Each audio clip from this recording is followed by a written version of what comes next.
আল্লাহ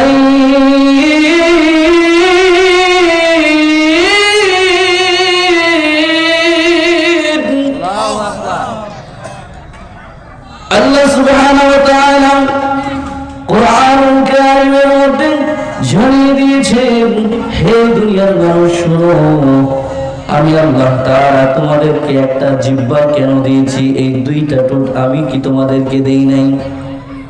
এই যে দুইটা ঠোঁট, একটা জিহ্বা, যিনি আমাদেরকে দিয়েছেন বলেন না তিনি কে?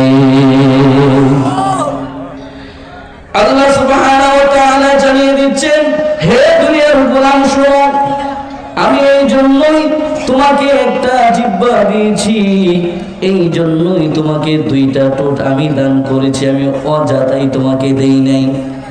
এই দুইটা জিহ্বা, এই একটা জিহ্বা এবং দুইটা ঠোঁট তোমাকে দেওয়ার কারণ এক নাম্বার, ওয়াযাকিরিনাল্লাহা কাসীরান ওয়াযাকিরাত, হে আমার গোলামরা, আমি এই জন্য তোমাকে দিয়েছি তোমরা যেন এই জিহ্বা দাও।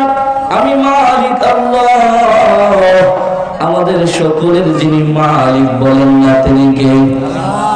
আল্লাহ তাআলা নিজেই জানাচ্ছেন, হে গোলাম, আমি তোমাকে এই জন্যই দিয়েছি তুমি যেন এই জিহ্বা দ্বারা আমি মালিকের নাম তোমার জিহ্বা দ্বারা জপবে। সুবহানাল্লাহ। আ'তাল্লাহু লাহুম মাগফিরাতান ওয়া আজরান আযীমা।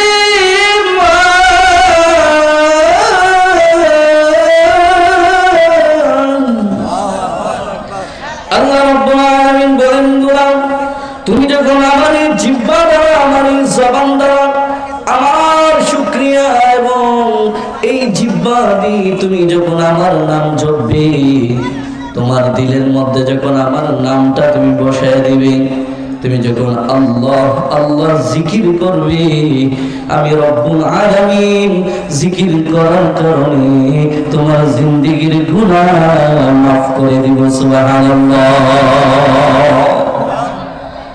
জিকির করলে আর গুনাহ, জিন্দেগীর গুনাহ যিনি মাফ করবেন তিনি কে? আল্লাহর কথা সত্য না মিথ্যা? وَمَنْ أَصْدَقُ مِنَ اللَّهِ قِيلًا।